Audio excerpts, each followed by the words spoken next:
The Hindus, An Alternative History, Book Review.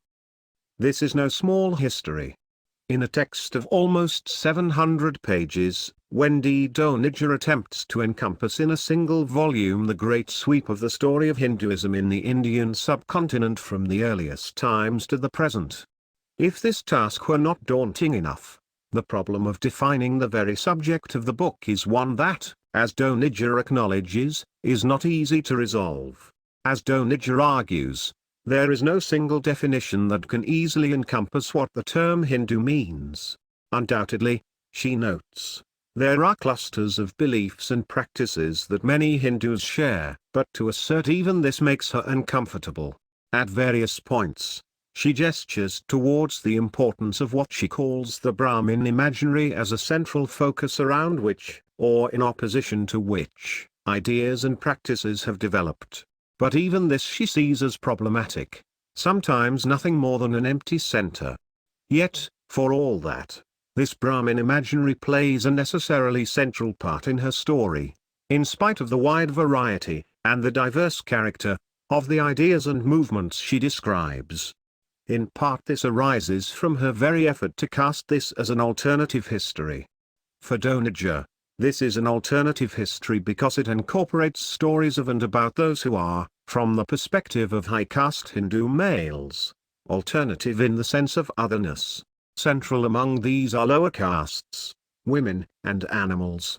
But as she herself admits, and as her prominent inclusion of animals in this list strongly attests, this is not based on the construction of a history built on the voices of the marginalized. Those voices can sometimes be discerned in her sources, and she at times dramatically highlights them, but they were almost always, as she notes, subject to a final filter in the hands of the male Brahmins who authored the Sanskrit texts. We thus get relatively few references to texts written by lower castes and women.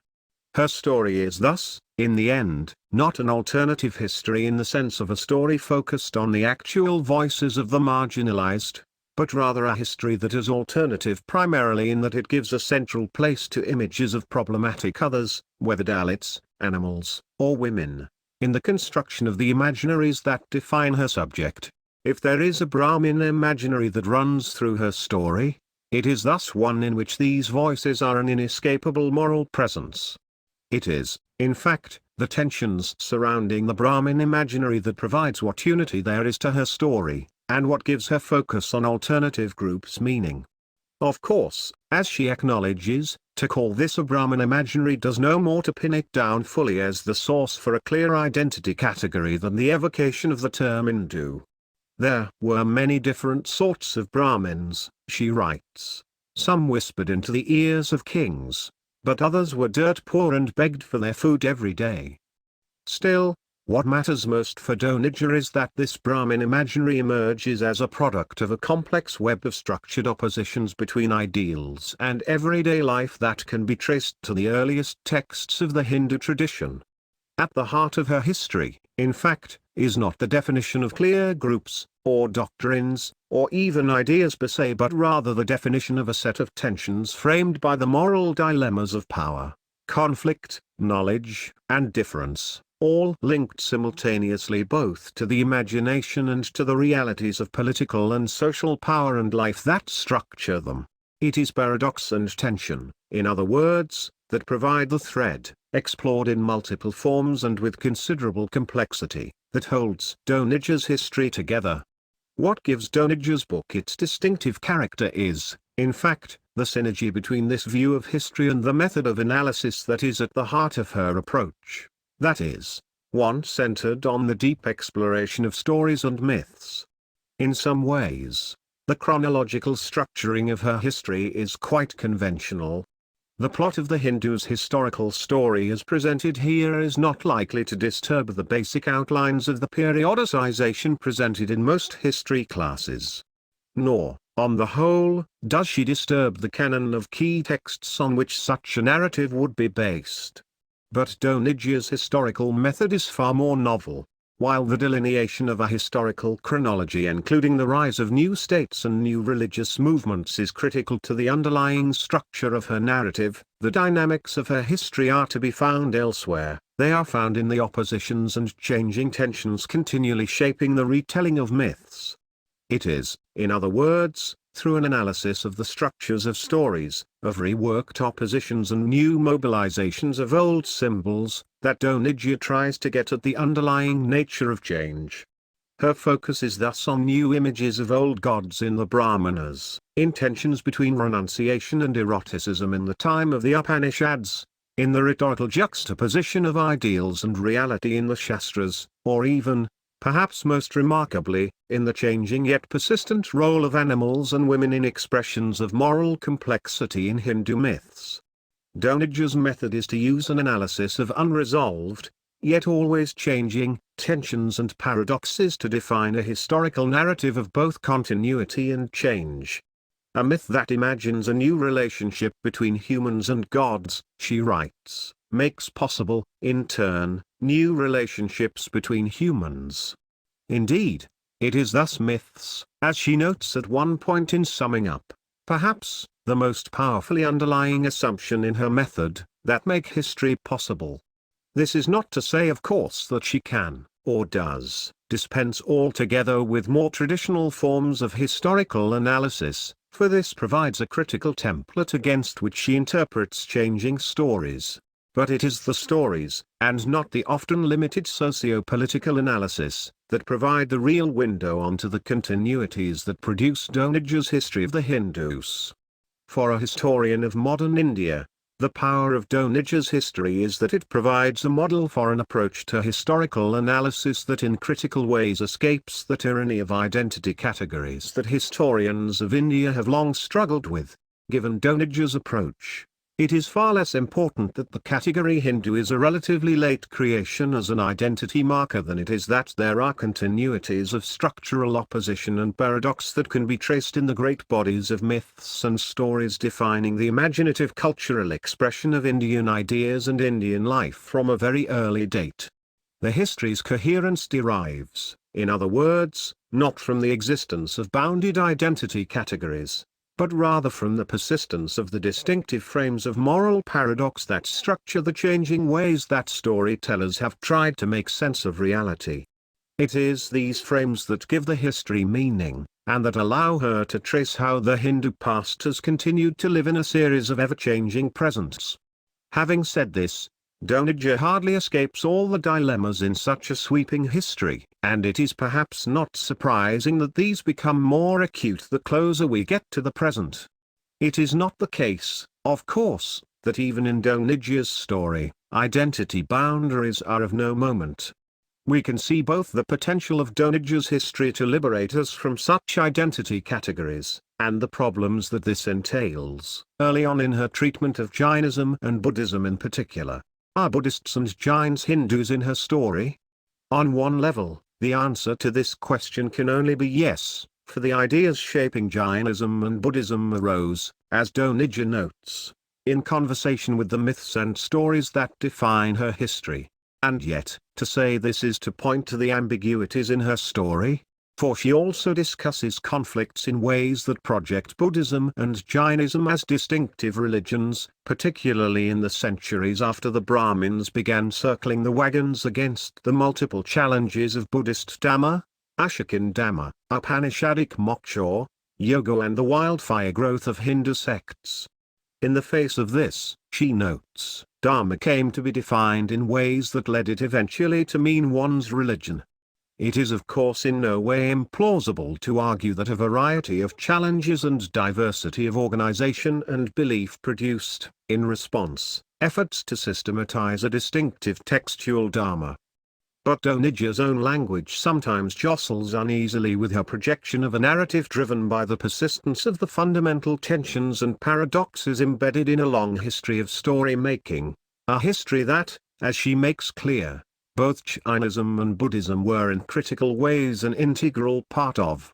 The complications in such definitions, and their relationship to the foundations of her overall narrative, become all the more evident in the book's later encounter with Islam and with colonialism.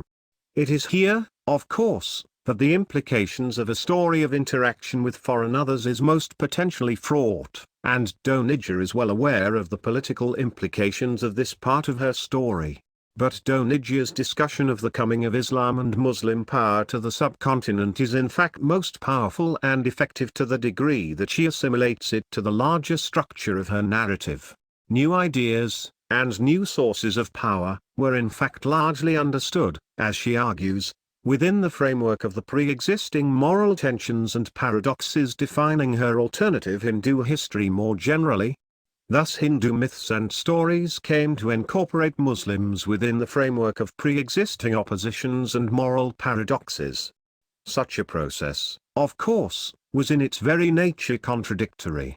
On the one hand, considerable Hindu literary production in this period suggests, as she puts it, that this was another of those periods, we have encountered several, when the presence of foreign cultures in India led many Hindu intellectuals to take pains to preserve their cultural heritage, sometimes in self-conscious opposition to others. Yet, on the other hand, she finds also the exact opposite response at the very same time, a new creativity. With a Mughal state in place that largely ignored caste, some Hindus followed their lead and loosened up. Outside the nervous world of the Brahmin imaginary, Donija writes, many good things were happening. It is perhaps characteristic that Donija's examination of the impact of Islam and Muslim rule on the Hindus embeds the question in the long-standing paradoxes of the Brahmin imaginary itself, seeing it as simultaneously shaping, and in other respects failing fully to shape, the complex responses of this era. It is significant also that Donija turns in important ways to the lives of myths and symbols to explicate this. She returns to one of her favorite examples, the morally ambiguous position of the horse in Hindu myths, to illustrate changing meanings embedded in the retelling of Hindu epics during this period. The Sanskrit epic supplies a pool of symbols, a sea of tropes, characters, and situations that form a kind of underground pan-India folk Mahabharata, she writes, feeding into a system of texts animated by a combination of Hinduism and Islam. Horses loom large in all of them. Here she provides a case study of regional epics to show how the roles of mares and stallions were reworked within these stories, with Vedic and Puranic traditions transformed by the presence of new Arabic traditions about horses. It is, she seems to say, in relationship to old patterns of tensions within Hindu myths and stories that the meaning of Islam's coming to the subcontinent can best be understood. But the structure and form of new Muslim states is also important for her story, and it is here that Donija's approach is less satisfying. Donija makes clear that no history focused on an imperial center can capture the history of the Hindus here, any more than could such a state-focused story in the days before the arrival of the Muslims. But at the same time, the very structure of her presentation points also to the importance of the state as a locus for understanding how the history of the Hindus depends also on an engagement with broader currents of historical change extending outside India and linking this history to larger, worldwide processes, rather than step back and ask explicit questions about this. However, she launches into an extended narrative of the idiosyncrasies of the Mughal emperors as a backdrop to her analysis of the Mughal court's impact on Hindu history. Some were quite horrid, she says, some were quite wonderful, and most of them were a bit of both.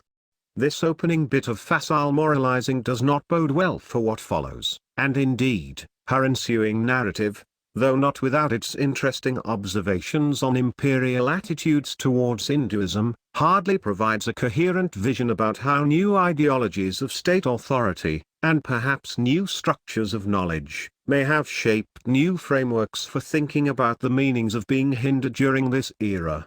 This is, in fact, a seriously lost opportunity. This is also a bit frustrating because Donija's stance as an author makes clear throughout the book that she sees the history of the Hindus as an episode in the larger engagement of humanity with the sorts of complex moral problems and storytelling creativity that are at the heart of her story. Why else would she continually mark herself as an American outsider by continued reference to American popular culture, except to make clear that the story of the Hindus is one with meaning for all of us? Yet, given this context, her book would have been greatly strengthened by a little more overt attention to the engagement of the Hindus with the new structures of knowledge and power associated with Islam. Important historical works on the Mughals, such as Muzaffar Alam's The Languages of Political Islam, raise critical questions about ways that new assumptions about power and knowledge, and about their relationship of the state to society, may have had important impacts on Indian thinking. Certainly, Donija is well attuned to the ways that the lack of a Hindu state, and shifts in structures of patronage, may have had profound effects on Indian thinking. Indeed, her overall focus on the ways that new tensions gain meaning as they were assimilated to older patterns of paradox and conflict is an extremely fruitful way of making sense of the ways that Islam in the subcontinent both shaped, and was shaped by, the tensions surrounding the Brahman imaginary. Yet more sustained attention to the broader contexts defining India's assimilation into larger structures of Islamicate power and connections would have greatly enhanced her presentation. This is particularly important as it provides a critical lead into questions surrounding the treatment of the history of the Hindus in the succeeding era of British imperialism and the transformations associated with the modern period. As she insightfully notes of the British period, British voices inevitably became part of Hinduism, and it is undoubtedly true that Muslim voices, in this sense, did as well, precisely because Muslim power came to be intrinsic to new framings of the tensions that had long defined the complexities of Hindu thought. Yet it is important, in this context, to see Muslim power itself as part of larger transformations in the world. Indeed, the same could be said about colonial modernity. Once again, the great strength of Donija's treatment of the modern period lies in her ability to offer readings of Hinduism that link the transformations of the last 2 centuries to older patterns of tension and paradox in Hindu understandings of the relation of ideals to reality, of power to truth, and of worldly to non-worldly experience.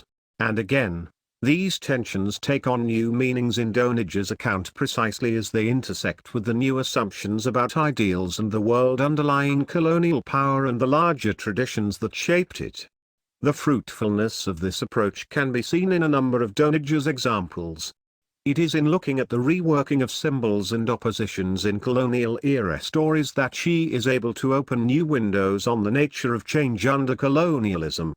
Her discussion of the 19th and 20th century debate on sati illustrates the value of examining these debates through a lens that subsumes both their long, ambiguous history of Hindu debates on the problematic agency of women and the equally problematic history of 19th century Euro-American debates on the paradoxical relationship between human universality and cultural difference.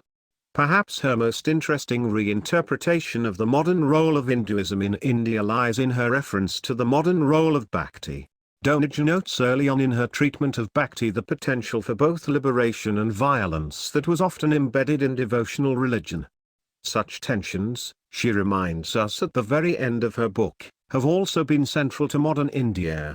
We can take heart from movements within Hinduism that rejected both hierarchy and violence, such as the Bhakti movements that included women and Dalits within their ranks and advocated a theology of love, she writes. Still, she cautions that we must curb our optimism by recalling the violence embedded in many forms of Bhakti, and by noting that it was in the name of Bhakti Taram that the militant Hindu nationalists tore down the Babri Mosque.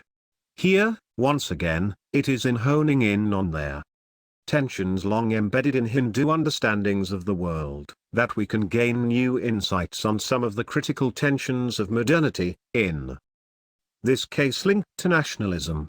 Yet, here too, Doniger's framings would be stronger if she stepped back a bit to explicate the tensions defining the larger framing of modernity and nationalism in order to see precisely how the overlap of these tensions both sustained the paradoxes long defining the imaginative Hindu tradition, and at the same time transformed them. This, of course, is a lot to ask of what is already a 700-page book, incorporating a vast quantity of scholarship and learning. Yet one is reminded, in searching for a comparison, of Marshall Hodgson's focus on the Great Western Transmutation as a backdrop for his discussion of Islam in the modern period in his magisterial History of the Muslims, The Venture of Islam. That is, of course, a very different sort of book from this one, and given its emphasis, such an excursus would probably be out of place in Doniger's work. Yet, Hodgson realized that if one were to bring the history of Islam into the modern period, one also had to seriously and systematically consider the complexities of modern transformations in their relationship to the often contested framings of morality, power, and engagement that had long shaped Muslim history. It is a tribute to Doniger's book that, in its scope, ambition and vision, it bears comparison to Hodgson's work. And yet, her treatment of the history of the Hindus over the last 2 centuries engages in a far more piecemeal way than does Hodgson with the structure of modernity, both in India itself and outside. We get little direct questioning of Hinduism's intersection with such key concepts for modernity as the people, democracy and science. Most of these enter her narrative in oblique ways, but they are hardly explored systematically in their relationship to the old questions, arguments, and moral tensions that Doniger traces so effectively in the Hindu tradition. Still, to even ask such questions suggests the importance of Doniger's book. It is in many ways a tour de force. But these questions also suggest a paradox about the book itself. It is the focus on myths and stories, with their amazing multiplicity, that is not only Doniger's entree into what she considers to be, as she states in her last sentence, the multivocal masterpiece that is Hinduism, but also the foundation for an extremely productive analytical approach to understanding the long history of the Hindus, both in its continuities and in its multiple reinventions. And yet, the sheer joy of telling stories, with their endless playful allusions to life's variety, can also, like gambling, sometimes get the better of one.